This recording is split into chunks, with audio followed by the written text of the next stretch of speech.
coração da sua igreja.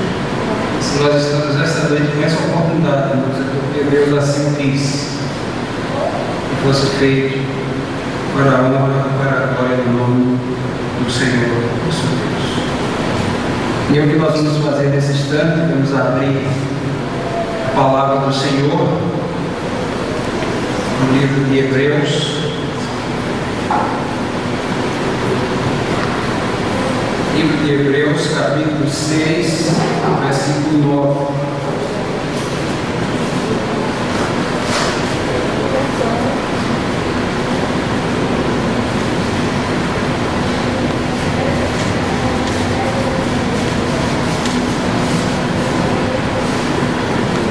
Um texto possivelmente conhecido por alguns. Hebreus, capítulo 6, versículo 9. Diz-nos o seguinte a palavra do Senhor: mas de vós, ó amados, esperamos coisas melhores e coisas que acompanham a salvação, ainda que assim falemos. Nós queremos, nesse instante, darmos a oportunidade que as crianças possam vir na sala ao lado.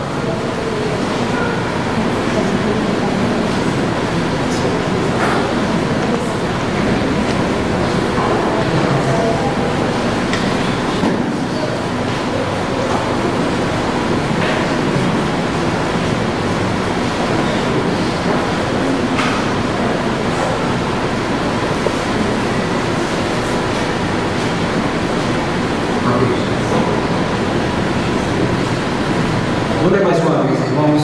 Mas de vós, ó amados, esperamos coisas melhores e coisas que acompanhem a salvação, ainda que assim falemos.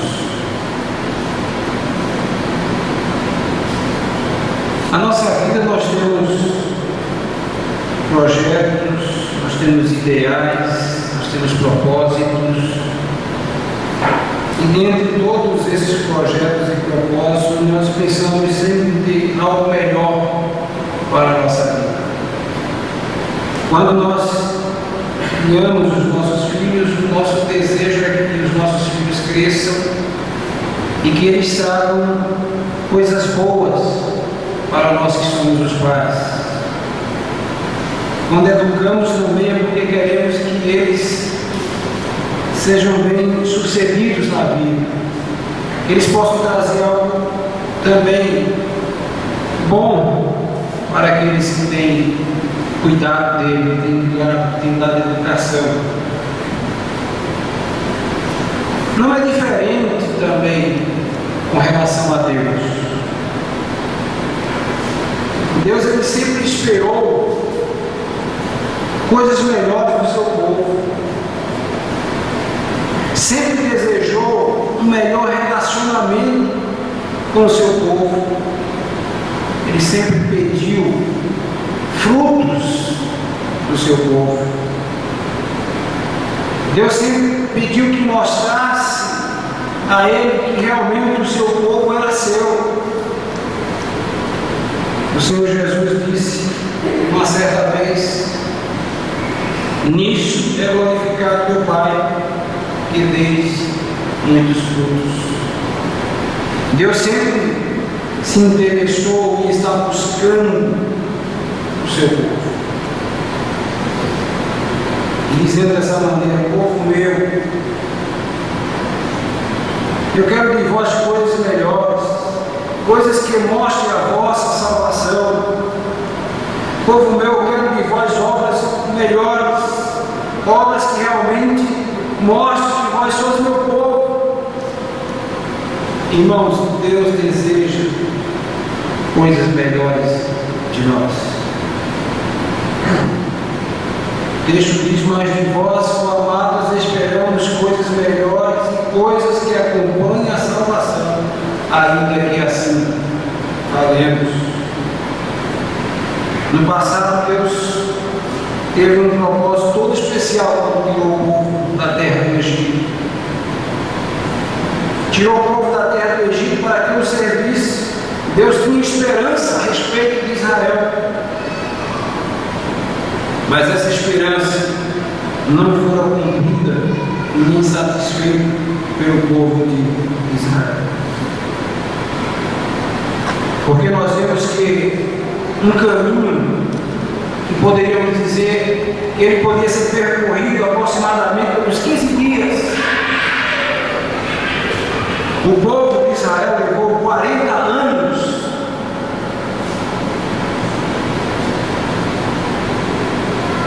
por causa da sua desobediência. Eles ficaram aquém das expectativas de Deus. E Deus novamente tenta fazer com que aquele povo tenha uma comunhão maior com Ele e coloca-os na terra de Canaã. Mais uma vez, a expectativa de que aquele povo faça algo melhor, que aquele povo tenha uma vida de devoção, de dedicação, de intimidade com Deus, de santidade, se afastando das coisas deste mundo. Mas aquele povo se mistura com os povos vizinhos a Canaã e começa a praticar as coisas, as abominações dos povos vizinhos. Começa a trazer tristeza para o Senhor seu Deus. Deus esperava coisas melhores do seu povo. Irmãos, será que você não está fazendo o mesmo que o povo de Israel? Se associando e praticando as coisas deste mundo? Será que não estamos fazendo a mesma coisa que eles? Quando falamos do povo de Israel, todo mundo pega uma pedra e quer lançar uma pedra contra aquele povo, pelas experiências que tiveram com Deus, pela proximidade que Deus teve com aquele povo. Quando conduziu o povo no deserto, a palavra diz que o Senhor estava durante o dia com uma nuvem que protegia aquele povo do sol, e à noite o Senhor estava com uma luz que iluminava o caminho para que aquele povo não tropeçasse em nenhuma pedra. Quando sentiam fome, o Senhor providenciava o alimento. Quando sentiam sede, o Senhor providenciava a água. O Senhor sempre presente. Como que aquele povo poderia ser tão rebelde diante daquele que sempre esteve presente com eles? Talvez você dissesse assim: se eu estivesse lá, eu não seria tal como eles. Mas será que hoje não estamos na mesma situação daquele povo? Não estamos fazendo o mesmo que eles fizeram? Deus espera sempre do seu povo coisas melhores, coisas que acompanhem a vossa salvação. Deus também esperou e espera de você coisas que evidenciem a tua salvação. Hoje, irmãos, nós temos uma dificuldade para identificar quem são os cristãos, porque nós queremos identificá-los através do seu testemunho. Não há como identificar. Poucos são os que são identificados pelo seu testemunho,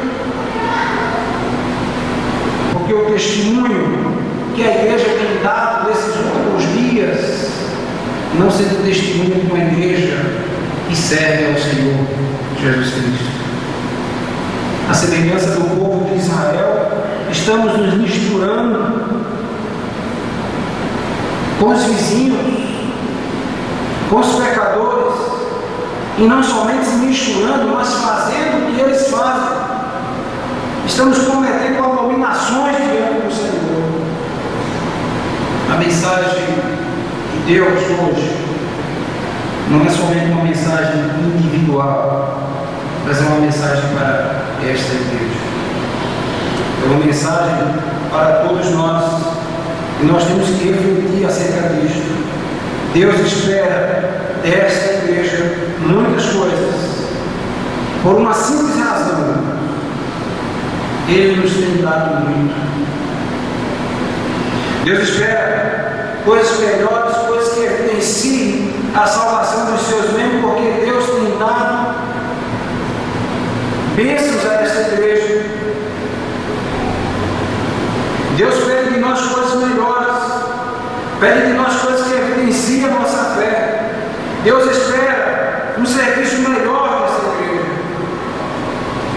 Não há ninguém aqui santo, não há ninguém que possa dizer aqui que seja melhor do que o outro.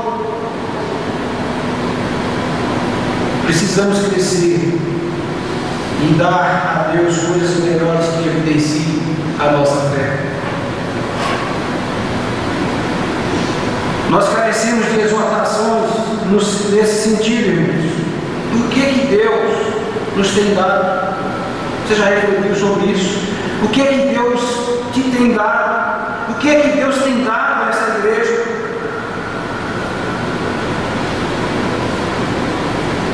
Que Ele cobrará no dia do juízo. Lembremos da parábola dos talentos que diz: no Senhor, ao partir para uma terra distante, longínqua, deixou com os seus servos alguns talentos, e ao voltar, o que ele fez? Cobrou aqueles talentos. O Senhor Deus deixou talentos para esta igreja. Quando o Senhor voltar, Ele vai cobrar esses talentos. Deus tem dado talentos a esta igreja, tem dado oportunidades, e por isso daremos conta a Deus. Ou seja, Deus será mais rigoroso conosco, irmãos. A quem muito é dado, muito é cobrado.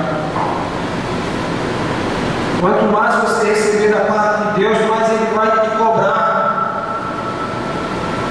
Nós que fazemos parte desta igreja, havemos de dar conta a Deus da nossa mordomia e negligência para com a obra do Senhor.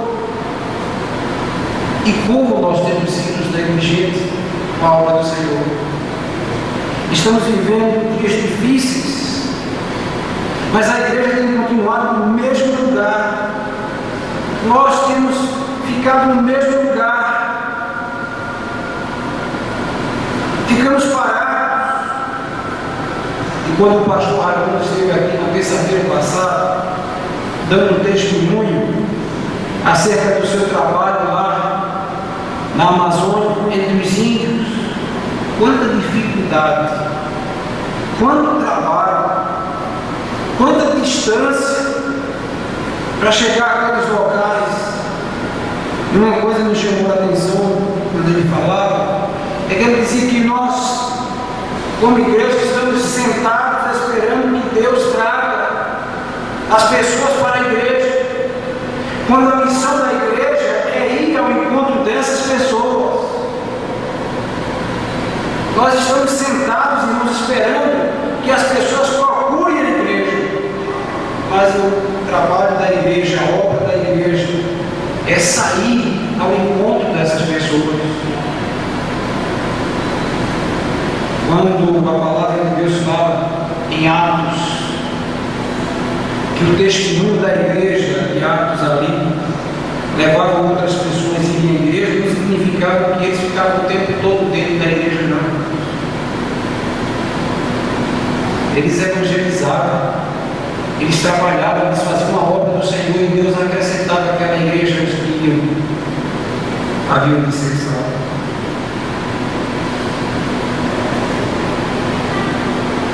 Nós temos hoje, irmãos, os transportes à nossa disposição. Quando olhamos para os apóstolos, nós vemos que os apóstolos, para fazer o trabalho de evangelização, que nós temos hoje, eles andavam milhares de quilômetros a pé, pregando o Evangelho, pregando a palavra do Senhor com a maior dificuldade.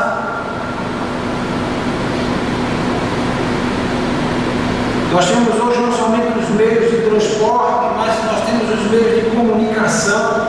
Nós temos várias maneiras de pregarmos a palavra do Senhor. O que é que nós temos feito? Estamos esperando que as pessoas venham até a igreja. A igreja precisa sair em busca das almas perdidas. Nós temos tantos meios, irmãos, que havemos de dar conta a Deus desses meios que Deus tem nos dado. Deus vai pedir conta de tudo que Ele tem dado a esta igreja, do tempo, do local onde esse templo está edificado, das almas vizinhas a esta igreja, de tantas coisas que nós temos, da liberdade de culto que nós temos. Podemos pregar a palavra livremente, quando em muitos lugares não podemos nem abrir a boca. Algumas pessoas precisam se esconder para ler a palavra, para pregar a palavra. Nós temos liberdade de culto. Deus vai cobrar dessa igreja essa liberdade de pregar a palavra do Senhor. E aí de nós, se não estivermos pregando a palavra do Senhor.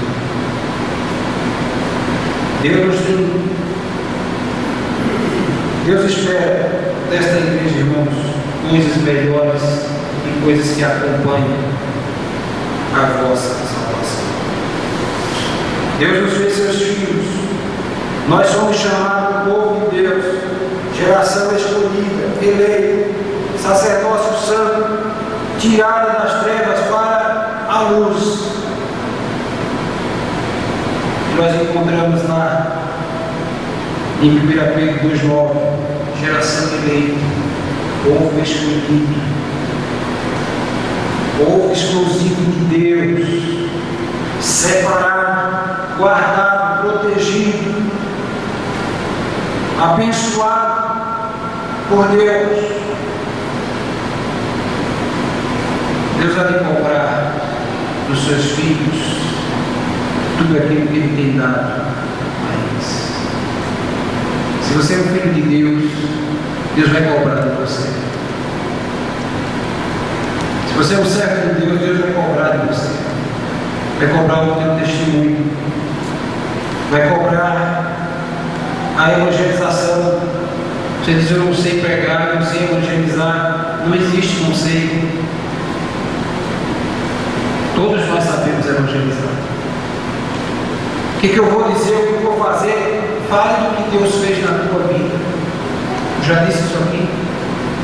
Não precisa fazer nada, não precisa ser um teólogo, não precisa ir para o seminário estudar teologia para poder pregar o Evangelho, não, porque o Evangelho é simples. Basta você falar do que Deus fez na tua vida. Dê testemunho, leve outras pessoas a Cristo, e leve outras e outras e outras pessoas a conhecer ao Senhor Jesus pelo teu testemunho, pela tua vida. Quando eu falo de testemunho, não precisamos contar muitas coisas do que eu era, do que eu fiz, não. Conte o que Deus fez na tua vida. Às vezes passamos tempo contando o que eu fiz, o que eu era, e quando vamos falar do que Deus fez, não falamos quase nada. Até parece que o que Deus fez não foi nada. Mas irmãos, nós falamos hoje pela manhã que o maior milagre que pode acontecer na vida de uma pessoa não é a cura de uma enfermidade, não é um milagre outro qualquer, não. Mas o maior milagre que pode acontecer na vida do ser humano é Deus transformar aquele coração. Esse é o maior milagre. Você pode morrer doente, mas você está salvo. Você pode morrer amputado, mas você está salvo. Você pode morrer triturado, mas você está salvo. Você pode morrer queimado, mas você está salvo. Não tem nada que possa tirar isso de você. Não tem nada que pode roubar isso de você. A salvação que é feita no Senhor, que é prometida por Deus, otorgada por Ele, na pessoa do Senhor Jesus Cristo. Ninguém pode tirar isso de você. Esse milagre que Deus opera, o milagre eterno, vai levar você a ter um encontro com Deus na eternidade e para sempre, como diz o Evangelho de João, capítulo 14, viver e morar eternamente com o Senhor. Irmãos, é natural E lógico que, sendo filho de Deus, Ele vai cobrar de nós tudo aquilo que Ele nos deu. Nós somos mordomos. Tudo que nós temos deve ser considerado como do Senhor. Quando nós começamos aqui a pregar a palavra do Senhor, nós dizemos que a nossa tranquilidade, a nossa segurança de pregar a palavra do Senhor está no fato de que o Senhor é quem coloca na nossa boca aquilo que Ele deseja que seja falado à sua igreja. Essa é a tranquilidade que nós temos. Então Deus tem colocado, tem dado muitas coisas a nós e Ele vai cobrar isso de nós. Não precisa se preocupar com o que eu tenho que fazer, como evangelizar. O Senhor diz: abre a tua boca e fala. Eu direi o que deveis dizer. Eu colocarei na tua boca o que você deve falar. As palavras que você deve dizer, eu colocarei na tua boca. E farás tudo aquilo que é do meu agrado, da minha vontade. Temos sido negligentes em tudo, irmãos, principalmente na obra primordial da igreja, que é a evangelização. Se eu perguntar a você, este ano, quantas pessoas você já evangelizou? Quantas pessoas você já falou do amor de Deus este ano? Nós estamos hoje em agosto, entrando para o mês de setembro. Quantas pessoas você já falou do amor de Deus a ela? Quantas pessoas você trouxe para a igreja? Quantas pessoas tiveram a oportunidade de ouvir um pouco da palavra de Deus? Irmãos, nós temos passado anos e anos desse mesmo jeito. Não temos feito nada. E é por isso que nós temos os nossos bancos dessa maneira. Alguns poderiam dizer, mas é porque nós somos tradicionais, é porque a igreja presbiteriana é fundamentalista, é uma igreja tradicional, as pessoas fogem da igreja fundamentalista, fogem da igreja presbiteriana, elas não querem ouvir a palavra, preferem um lugar de ovo a ovo. Mas, irmãos, se nós olharmos bem, vamos perceber que a nossa igreja está dessa maneira por causa da nossa negligência para a obra do Senhor. E a pergunta é: quando nós vamos acordar para isso? Quando você vai se levantar desses bancos aí e vai dizer: hoje eu vou fazer a obra do Senhor? Quando você vai tomar uma decisão no seu coração de dizer: eu vou convidar pessoas para vir à casa do Senhor, meu vizinho, meu amigo, meu irmão, minha família? Sabe, como nós estamos assim como aqueles que têm a salvação e guardam para si. Lembra da parábola dos talentos? Lembra de um daqueles que guardou o talento, enterrou, guardou para si, tinha medo de que alguém roubasse, tinha medo de perder. Ele não progrediu. E o Senhor disse que nós temos que, o talento que Ele der, nós temos que adquirir outros talentos. Esse talento que Deus nos deu, irmãos, não corre o perigo de perdermos, não corre o perigo de ninguém roubar de nós. Ele está garantido na pessoa do Senhor Jesus. Você pode sair por aí pregando o Evangelho, você pode sair por aí convidando as pessoas, você pode pregar a palavra de Deus, que ninguém vai roubar isso de você. O Senhor não quer que você guarde isto para você, mas quer que você fale o que Ele fez na tua vida. Deus espera de nós, irmãos, coisas melhores. porque Ele vai cobrar para nós tudo aquilo que Ele tem dado à nossa igreja. Mateus dizia,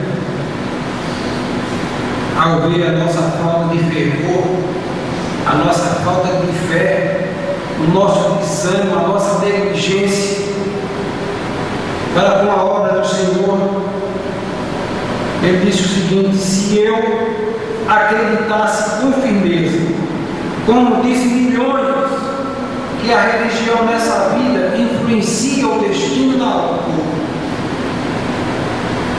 a religião significaria tudo para mim, lutaria para ter em consideração somente a eternidade e para levar as almas imortais que me rodeiam para serem novos, eternamente felizes ou miseráveis.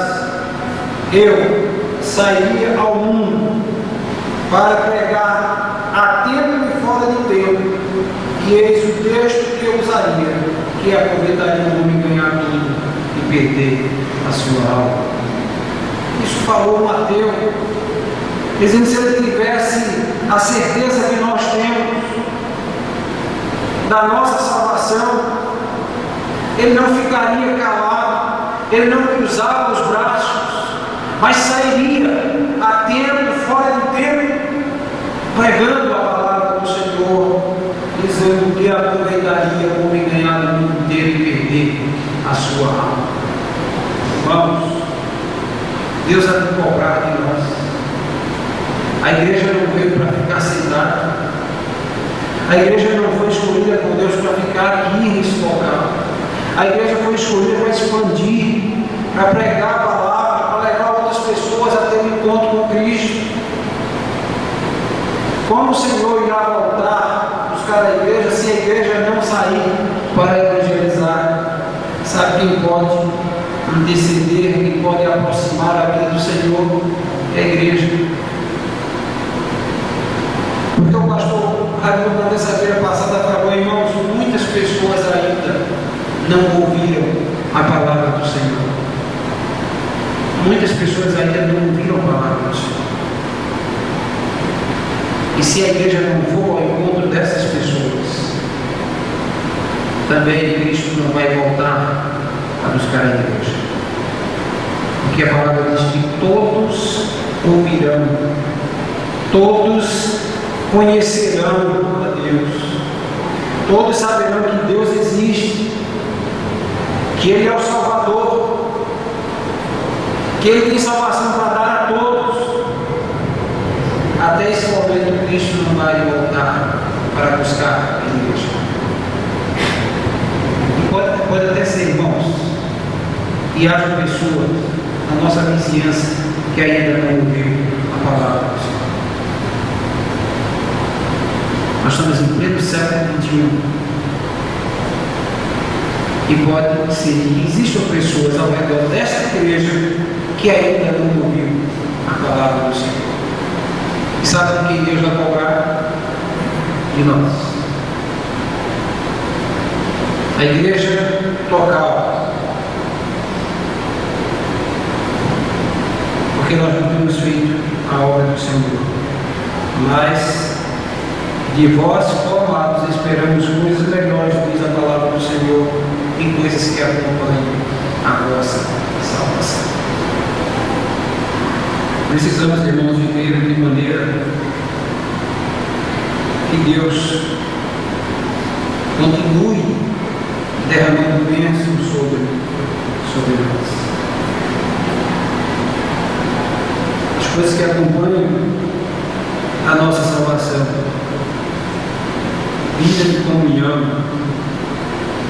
santidade, pregação da palavra, comunhão entre os irmãos, testemunho verdadeiro que Deus fez na nossa vida, uma vida diferente do que o mundo está a nos oferecer, fugindo das coisas vizinhas, fugindo dos vizinhos que não temem a Deus, fugindo dessas pessoas. Mas o que nós percebemos, irmãos, é que a semelhança do mundo lá fora também, a igreja está vivendo. Estamos apegados às coisas deste mundo. Minha casa, meu carro, meu trabalho, meus filhos, meu marido, minha esposa. Estamos apegados aos projetos que nós temos para essa vida. E até nem desejamos que o Senhor volte. Não há nem alegria no nosso coração com a vida do Senhor, porque são tantos projetos, são tantas coisas que nós queremos realizar nesta vida. E quanto mais o Senhor demorar para chegar, melhor. Porque eu tenho muitas coisas para realizar. Eu quero ver meus netos, né? Eu quero ver a conclusão da construção da minha casa. Eu quero ver o nascimento do meu filho. E queremos ver tantas coisas que esquecemos do principal. Que o Senhor Jesus Cristo volte. Irmãos, a palavra diz que quando Cristo voltar e levar a sua igreja, a igreja não vai levar nada. Nós vemos a igreja intitulada como igreja evangélica, que não é igreja evangélica, a igreja universal do Reino de Deus, construindo um templo em São Paulo, uma catedral faraônica para ficar ali, para ser destruída, que a palavra diz que não ficará pedra sobre pedra, tudo isso vai ser destruído. Não vamos levar nada desse mundo. Não adianta, irmãos, estarmos preocupados em termos coisas desse mundo. E essa preocupação tem que nos levar a esquecer do que nós temos que fazer aqui, que é pregarmos a palavra de Deus. Muitas pessoas estão caminhando para o inferno. Todo dia, a cada segundo, a cada minuto, a cada hora, pessoas estão correndo sem Cristo. O que você tem feito? Poderia ter perguntado, nesses anos que você tem como servo de Deus, quantas pessoas já ouviram a palavra por sua internet? Quantas pessoas? Aí você vai dizer, mas eu não sou pastor. Eu não sou pastor. Como é que uma pessoa vai ouvir a palavra? Você pode trazer a pessoa à igreja. Você pode fazer o que nós falamos, você pode dar testemunho da sua vida àquela pessoa, porque não é o pastor que converte ninguém. Não é você que converte ninguém. Não é a sua oratória, o seu conhecimento, a sua teologia que converte ninguém, não. Quem converte é o Espírito Santo de Deus. Você pode ser um simples homem, uma simples mulher. Você pode nunca ter entrado no seminário, não conhecer nenhum desses termos teológicos, mas Deus pode fazer a obra através de você. Deus pode transformar vidas através de você. Então somente você fizer aquilo que é a vontade de Deus. Irmãos, nos despertemos, acordemos, olhemos os talentos que Deus tem dado a cada um de nós. Eu vi um testemunho em Guajará-Mirim, quando nós estivemos lá em 2005, o pastor daquela igreja, o pastor Nito, em que ele dizia que naqueles tempos, para chegar em Guajará-Mirim, que hoje é difícil, naqueles tempos era mais difícil ainda.